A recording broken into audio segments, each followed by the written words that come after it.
authors, I'm Joanne Morrell, children's and young adult fiction writer and author of short non-fiction for authors. Thanks for joining me for the Hybrid Author podcast, sharing interviews from industry professionals to help you forge a career as a hybrid author, both independently and traditionally publishing your books. You can get the show notes for each episode and sign up for your free author pass over at the Hybrid Author website to discover your writing process, get tips on how to publish productively, and get comfortable promoting your books at www.hybridauthor.com.au. Let's crack on with the episode.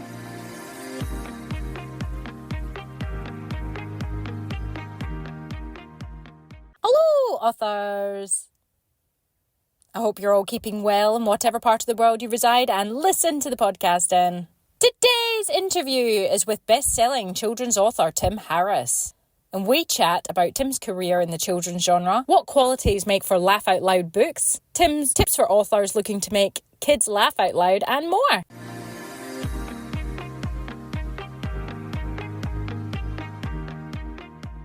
So on my author adventure this week, again, it's all just been book launch related. So if you have been listening to the podcast, you'll know that I'm having a book launch next Thursday, the September 5, at the State Library of Western Australia, 6 till 7:30. I would love for you to join me. Links will be in the show notes. And this is for the first in my series, Women's Fiction Contemporary series, and it's called The Writer, the Hairdresser and the Nurse, written under my pseudonym Zara Ellen. So I've been busy doing things like designing a 2-metre banner of my face and obviously the books, my work, things that I do. These banners are a really cool thing to have. They're quite cheap actually, they're not too bad, they make you look quite professional. I had some bookmarks ordered and today I went up and got some little edible cupcake toppers of my book, which is really cool. So like the front and back cover of my book, and so that's going to go on the top of those. And that's about all I'm doing really. I want to keep it quite simple, quite classy, and not too over the top. I'm going to have some nice wine, some nice food, and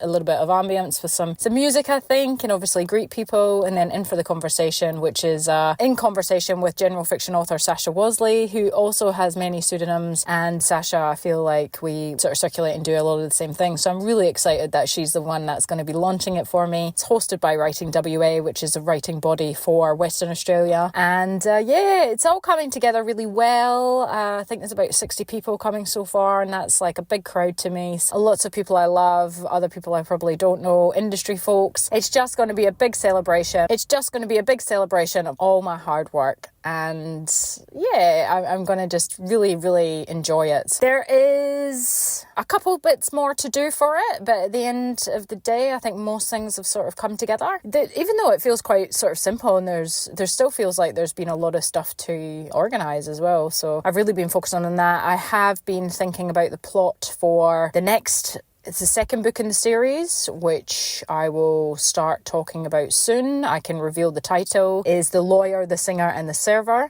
So these books are all sort of professional titles. They're all told from 3 women's perspectives, and the main theme throughout the works is friendship. So The Writer, the Hairdresser and the Nurse is long-time friends, and the next one is new friends. That's kind of circulating in my mind. I've made some notes. I'm making notes here and there, but I plan to launch this book next week. Then I'll be recording the audiobook the week after, and then it's really just heads down focusing on this next in series. I would love to get it out by the end of the year, preferably in November. And so there's lots of big goals, as there always is for me coming up to the end of the year, and always coming up to the end of the year, it's always such a busy time. I have children's birthdays and school holidays, and it's always manic. And I always rush to get things done.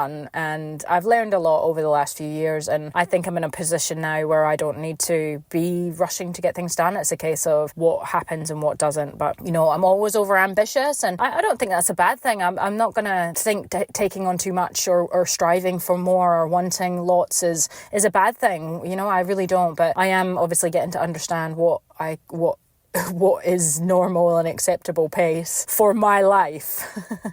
which I have a lot of other things that require my attention. I'm also going to the launch on Monday night. Local author Tess Wood, she's been on the Hybrid Author podcast before, and she is launching the Venice Hotel. So I'm very excited to go along to that because it's literally 10 minutes down the road for me, which is nice considering a lot of the book launches and stuff is always at least an hour and a bit away drive for me. So sometimes getting to these events and actually getting home is takes more than the actual event. But Sasha Wasley is also launching this, and so I want to go along and obviously see them in action and get a feel for how all that's going to go. So I'm excited to get back out. There's loads of book launches and there's loads of industry stuff happening in Perth, Western Australia. If you reside here, we're very lucky. September's going off. Even on my book launch, I know about 5 other events that are happening with various organisations. And so I'm really touched that so many people are coming to mine. But it's a busy time for creatives, which is awesome. So if you are not out there and doing stuff, a lot of people have just had Book Week here, Children's Book Week, which is always manic. I love seeing all the pictures that the authors post and the funny things that they share about what the kids ask them, and obviously the Book Week costumes, and thought I'd get out of it, but my daughter still had to dress up in high school. So another interesting thing I saw at the Book Week, which my daughter and all the kids just seem to want to buy the Taylor Swift book, which, whatever floats their boat, I guess. I wasn't impressed really with the selection that they had, I suppose. I saw the books that I absolutely loved as a child, the Sweet Valley. It wasn't Sweet Valley High, it was Sweet Valley Twins, which is the younger books from those series. They have repurposed them, so they've got new covers, and they've also reformatted them into graphic novels. And so I am very, very interested into why they've now done this. I think that it's pretty cool, but I was obsessed with these books when I was younger, so it just spins me out to see them on the shelves again, but obviously not in how they were. And they're obviously opening it up to reach a different market. I'm not sure, so I'm going to try and track down who the publisher is and get them on the podcast to find out the reasoning behind this. So I always think it's really cool when you can see works adapted or done differently. Usually with books it's just the covers had a freshen up or something like that, but the fact that these books have actually had a whole been reformatted is pretty interesting in my book.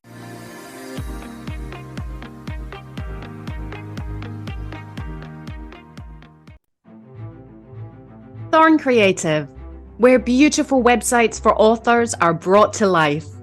No matter what stage you're at with your writing, your stories deserve a dedicated space to shine. Whether you're just starting out or have a bookshelf full of bestsellers, your website is the hub of your author business, binding everything you and your books offer together. Thorn Creative can nurture all aspects of redesigning your old site or start afresh from the initial design.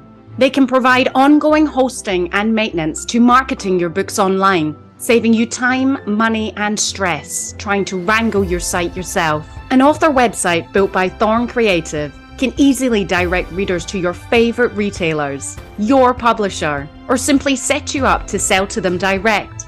The options are endless. Thorn Creative have worked with many authors across all genres and know what goes into good, functional working author websites to sell books.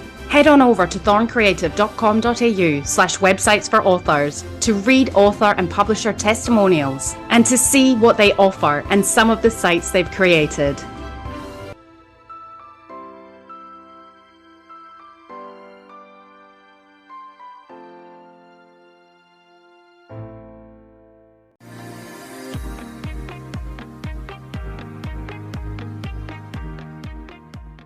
Tim Harris is the best-selling author of several Laugh Out Loud series for kids, including the Ratbags series, Toffle Towers, Mr. Bambuckle's Remarkables, and Exploding Endings. Tim fills his stories with quirky scenarios, lovable characters, and plenty of imagination. Tim's humour with heart writing style has seen his books receive multiple awards, including 5 KOALA Honour Books and a CBCA Notable. His books have been published in Australia and the US and have been translated into numerous languages. Oh my goodness. Welcome to the Hybrid Author Podcast, Tim. Thank you so much for having me, Joanne. And I've got to say, well done for all the amazing pronunciations, because there are some strange book titles there. I was going to ask you actually about the Bambuckles one, but you did it on purpose, didn't you?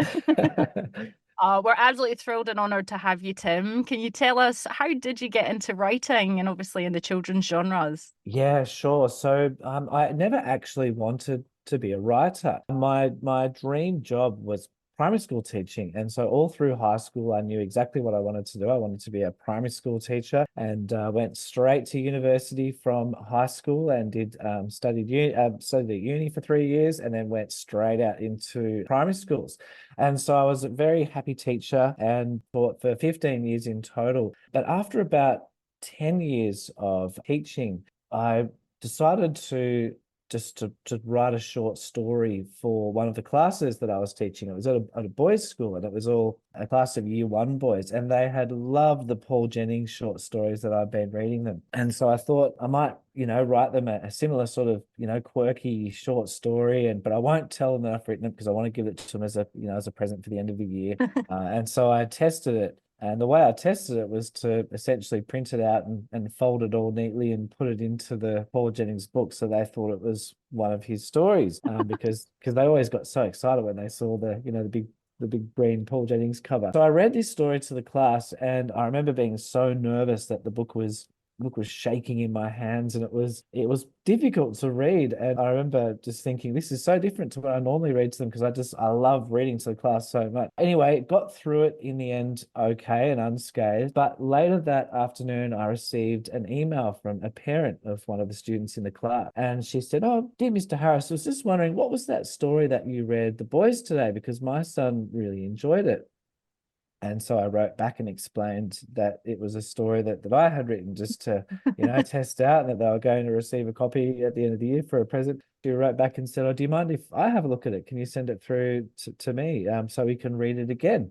And I said, "Sure, no worries," and flicked it off. And a little while later, a few days or a week or so, I think, she wrote back and said, "Thanks so much for sharing your story, Mr. Harris. I don't know if you know what I do, but I have a master's in children's literature, and I'm heavily involved in the Children's Book Council of Australia. And this is a really great story." And I couldn't believe it. And so it was a little nudge of encouragement that made me think, okay, so there might be something there. But also, I really enjoyed the process of writing the story. And so I wrote another one for the class. And then I think by this stage, it might have even been the next year. And I just kept writing these short stories. And eventually it led to self-publishing Exploding Endings, which was later picked up by a small publisher. And that was my start. That got me on my merry way. So it all happened essentially by accident. That's one of the best stories I've ever heard. With a bit of luck, of course. You always need a bit of luck, and I'm always grateful for that kind email from the parent. And I did dedicate one of my books to her, because if it wasn't for her email, that might have been the end of it. Oh, I don't know. I sort of believe in fate. I think it probably you would have found your way somehow, but that's truly incredible. So as you kept reading those stories as the years went on, did you then stand up and say, "These are your stories, not Paul Jennings"? Yes, that's Eventually. right. Yeah, and that original one that I gave to the students, I did say that this is from Mr. Harris. Yeah. Oh no, that's awesome. Have you met Paul Jennings much in your career since Three times I think now. And it's always, he probably doesn't even know who I am, but I certainly know who he is. Yeah. And I did say to him when he launched his autobiography, which I think was in 2020 or 2021 during all the lockdowns, Adrian Beck, who's a good friend of mine, he was the host of the online event with Paul Jennings, and he sent me a text and said, "Hey, would you like to jump online and have a chat to Paul during the this online event?" And so I did, and I've told him that story I think twice, but in a much shorter version. Yeah. Oh, good on you. That's funny. Yeah. And so you said you self-published Exploding Endings, and that got picked up. That's really interesting as well. So how did you go about that? Yeah, that's right. So I gave up watching television for about 6 months and was just really committed to, because I was enjoying it so much, and the students, I could just tell they were enjoying these stories, and I thought, I really want to give this a go. So I gave up television for 6 months and would spend my evenings learning how to self-publish and sort of sourcing book designers and illustrators and printing, places, and doing all the costings and everything. Because initially I thought I might just do ebooks, because it was at a time where ebooks were becoming, it was a hot topic, and people were saying it could be the end of the paperback, which I'm so glad it's not. Yeah. So I learned how to do all that. And then And then I just advertised to the class I was teaching and said, look, I've actually self-published a book. If you're interested, you're welcome to, to purchase a copy. And the students started buying them and they were really enjoying them. And then I asked the principal who I was working for if I could have some time in book week to do some school talks, because I knew this was an important part of being an author is getting out and about and hitting the road and promoting the books. And he very graciously gave me a couple of days, leave without pay in book week. And so then I went to some other schools and they bought the books. And it got to a point where it was almost, got close to 2,000 copies sold from these self-published books. And by that stage, I thought, okay, this is really fun, and I'd like to see if I could take it to a next level of distribution. And so then I started hunting for publishers. And the first publisher I sent it to was Penguin Random House, and they were my absolute dream publisher. And I didn't hear anything back. And so I moved on to the second one was a smaller family-owned publisher on the south coast of New South Wales. And they did pick it up. And it did well. They got it into Target and it started selling, really well. And then a year or two later, I got an email from Penguin Random House saying, would you like to come and do a series? And so in the end, the dream publisher landed, but not for the help of Harbour Publishing House, who sadly no longer exists. But that was my first break. Oh, that's incredible. I think that's such a great story. And I love how you just went after it. And I feel like everything just aligned as well for you there, having the teaching background and meant to be. But that's great. Well, tell us about your books, and what makes them laugh out loud reads for kids. What do you deem makes, what's the qualities there that you think gets kids laughing? Yeah, well, humor is definitely objective. So not everyone will find, my books funny. But I do remember early on, this was during the self-published course, I was at a Bible study one night and the Bible study leader had bought a copy to give to his son. And halfway through this evening Bible study meeting, we just heard laughter coming down the hallway, like uncontrollable laughter. And in the end, the minister's wife went to investigate and she came back and she said, he's reading your book to him. He finds it so hysterical. That's amazing. So that was a really cool experience hearing. That was the first time I'd ever heard someone laugh at one of the stories. So my books, there's I think 4 different series now, and they're all a little bit different, but they are all aimed at junior to middle grade, sort of ages. So I guess between the ages of 7 and, well, maybe 6 and sort of 11 would be the sweet spot for all of my series. And then the humor, the style, I'm a big fan of British comedy. So I love the way they use dialogue to sort of set each other up for one-liners and things like that. So there's a lot of that in my books. And if anyone listening has read either the Mr. Bambuckle's Remarkable series or the Toffle Towers series, actually even Exploding Endings, there's often little sections where the whole story strips away and you're left with just 2 voices, 2 characters speaking to each other with nothing else, no tags, no description. And it's just this pure dialogue. And I love that. And that's definitely inspired from British comedy. And also sometimes there's visual humor as well. That's where an illustrator will inject their own sense of humor. So I've been lucky enough to work with James Foley from your part of the world, Yep. Joanne. Yep. And I remember in one of the Toffle Towers books, I remember just leaving a blank page and saying, here's the concept, but James, go to town. And he did, and he would love that. Yeah. Yeah, but there are so many different ways to create humor. There's of course puns, and when children are learning about words and language, puns become a really funny thing for them because they start to break through with their understandings and they realize, oh, that has 2 meanings, and it's a whole new world. Of course, there's toilet humor, which is very popular, isn't it? That's right. It's like the common denominator. Is like snot and stuff. Is that toilet humor? Is that classified as that? They love all that as well. Go into there. Yeah, that's right. And so I do use that sparingly. Sometimes in the Ratbags series, there might be, that's that sort of humor because the younger readers will be more drawn to that. And then there's, you get situational humor where you put your characters into really embarrassing or awkward situations, and it's at the expense of the character, but the reader takes great joy, seeing these characters go through such awful situations. And recurring humor where you might plant a joke and then have it a few times later throughout the book as well. So there's so many different ways, and I like to experiment with, and there are others as well. There's surreal humor. Someone like Andy Griffiths and Terry Denton, they're so good at that with the Treehouse series. It's just, off the charts, strange, and kids love it. And so there's all these different ways to create humor. So I really like to experiment with that and try and find a unique voice for each book or each series, drawing on a range of those techniques. Yeah. Are you naturally funny though? Like so you wrote that first story and did it just come from the heart? You just, rather than try to be funny, you're just naturally funny. And then have you gone out and researched these other skills of funny as well?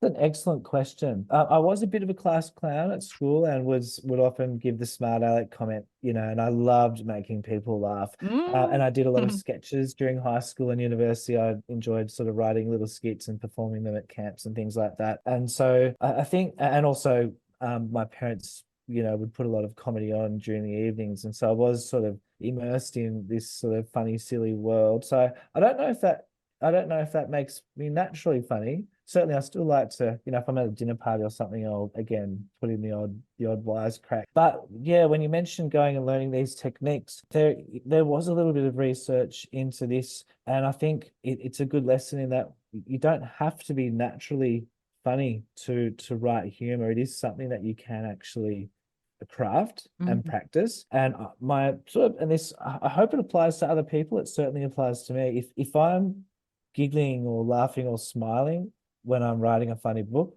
then to me that's a really good sign that someone else might enjoy this. But of course, as I said before, it is objective and not everyone's going to, find the same things funny. Yeah, that's it. Well, what about your new picture book that's coming out? Yeah, this one, it's funny because that goes right back to the idea of the dialogue, the two characters. So it's called This Is My Book, which is illustrated by Heidi McKinnon, and she's done just the most incredible job bringing these pages to life. And the concept is that, imagine what the pages of a book might say to each other. Would they be friends? Would they be enemies? And I figure because they're just always, a book is usually closed, so they're always pressed tightly against each other. I think they'd hate each other. Yeah, an old married couple. That's right, yeah. And so the concept of the book is, well, the pages fighting over supremacy, arguing, well, the left is more important, but the right is more important. Yeah. And it just gets into this, I guess, bit of wordplay and back and forth, and it starts to, self-analyze itself, a bit of meta. But all the meanwhile, Heidi McKinnon's illustrations have their faces, morphing and getting cranky, and it becomes an interactive book as well, where they're so determined to own the book that eventually they'd pull the author and illustrator in as well. And the left page might say, excuse me, Heidi McKinnon, can you please draw something to weigh the right page down? And so she puts a dumbbell on the page, and then you turn the page, and now the book is vertical, and you have the left page on top. It says, well, now I'm on the top of this book. And then the right page might say, well, I'm friends with the author. Excuse me, Tim Harris, can you please scrap the left page? Scrap the left page, and then you turn the next page, and the left page has all been crinkled up. And so, yeah, it's just a fun exchange between the left and the right. Oh, it's amazing. I love that. It's such a cool concept. And you can just tell right away that kids will go nuts for that. Absolutely. They do. So shaking the book and yeah, tearing the pages out. Had this awesome, I reckon it was probably the top 10 readings I think I've ever done. And it was a whole bunch of year 3 kids, and they got so into it. It's about, I think, 4 classes, so over 100 kids in this room. And every time I'd turn the page and read the next, insult or whatever, they would start cheering for the page they were going for. It was very cool. That is very cool. I think that's absolutely awesome. The energy must be amazing to do stuff like that. That was when I remember finishing that session and saying to the librarian that was a really cool experience. That's amazing. And have you got more books in that series? Like different genres with different pages and characters fighting or anything like that? There's certainly the potential to have more, but it unfortunately, the whole industry boils down to how many books are selling.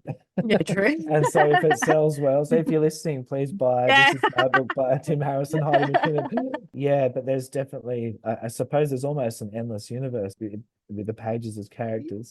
Yeah, you're onto something there. Oh, that's amazing, Tim. Well, you've already shared so much, expertise and things like that, but do you have any prime tips that you would want to give to authors who want to make kids laugh out loud? Not just smile, maybe give them a laugh. Even a snigger. Yeah, definitely. I think, yeah, having fun when you're writing it, I do believe that the energy you pour into the manuscript will end up bouncing back off the pages to the reader. And so having a lot of fun and being prepared to, be entering the mind of a child and thinking about what they might like. And so that can be as simple as just being really, really silly, or, naming characters with ridiculous names. And there's so many ways that you can begin to create a tone that says to kids, hey, this is not a serious story. This is going to be a funny story. And it really starts on page one. The kid's going to probably judge by the cover of the book. This is a funny book, and then they're going to expect it from page 1 and 2. And so it's about creating that tone and just having lots of fun with it. Oh yeah, that's amazing. That's really good advice there. And yeah, just I think people can get so caught up in, I guess, trying to be funny like unnaturally, and maybe just to pare it back and relax and, like you say, have fun with it. You might tap into something that's actually funny. Well, I'm just doing a women's fiction at the moment, so not so funny and not so silly, but lots of wine drinking and picking fights and drama in my house to draw upon.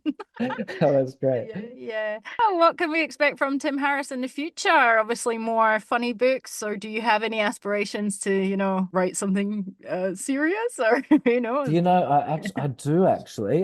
So first of all, I've pitched a few funny ideas to my publisher, and they've sort of written back and said, which ones they'd like me to present a little bit more for. And so there's one in particular, which is, again, it will be a funny one, but it will be standalone probably this time, opposed to the series that I've been writing. And so I'm really excited about writing a funny standalone book. And that one ventures into a sort of a certain area or a topic that I haven't at all explored, which I'm really excited about. But I actually do have a couple of ideas that are bubbling around, and they won't leave me alone, Joanne. They keep sort of scratching my brain when I'm trying to sleep, or when I'm doing the washing, or driving or whatever. And to me, that's a good sign that these books want to be written, because they won't leave me alone, and they're not funny. And so I'm really keen to explore them. And so what can people expect in the future? Probably some more funny books, but in the meantime, there's some other ideas floating around that I'm very, very keen to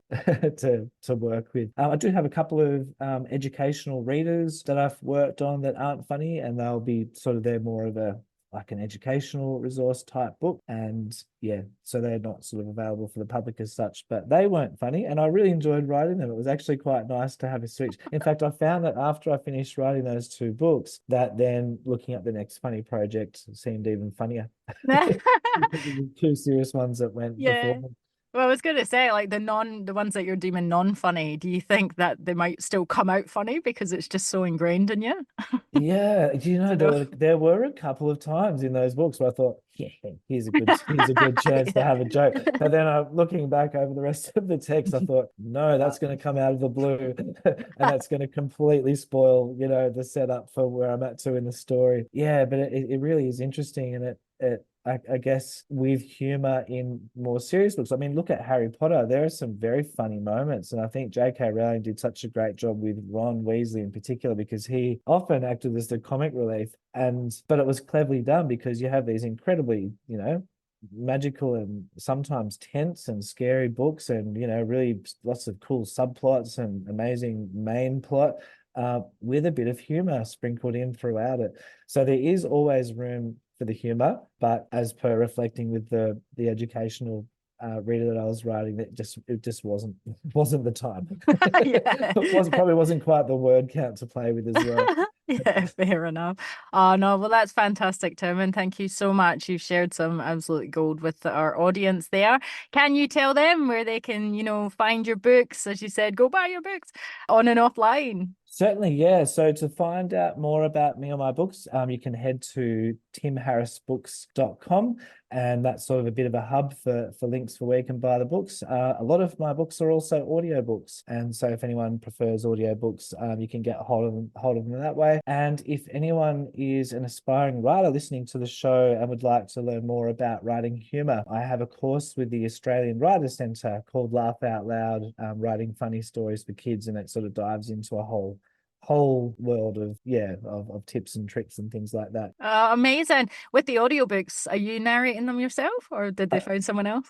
I did one, and Did it you? was so much fun, and I lost my voice after it, and I said, now's the time to record a Jimmy Barnes album. So Yeah. Bambuckle is narrated by Chris Dyer, who is an English voice actor, and Toffle Towers is narrated by Rupert Dagus, who's an Australian actor and voice actor, and they did really, really great job. And I'm glad I didn't do them because they're much better than me. At least you've done one though, and you give it a shot. Good on you. Fantastic, and that's great about the course, Tim. Love the Australian Writer Centre. They always do such good stuff, so that's amazing. Is that ongoing, or is there a deadline for that? Yeah, that is ongoing. And so yeah, it's really cool, and I really enjoy reading. The students who do the course have the option of submitting a piece of writing, and I give them some video feedback about the text. And I really enjoy that, hearing all the different fresh voices that come across the desk. And I forgot to mention one thing as well. Actually, I'm about to launch a podcast called Fact and Fiction: Weird Stories with Tim Harris, where half of the episode is looking at a fact about a theme, such as snot or astronauts or movie theaters, and then the second half is a story that I've written that matches the theme. amazing. That's fantastic. Yeah, I'll get my kids onto that. Nice one. I was like, ooh, and then you said snot. I was like, ooh. That's right. Maybe not for me. Yeah. Oh, that is incredible, Tim. Huge congrats on all your success, and we look forward to everything you're doing in the future. Thank you so much, and thank you for having me on the show.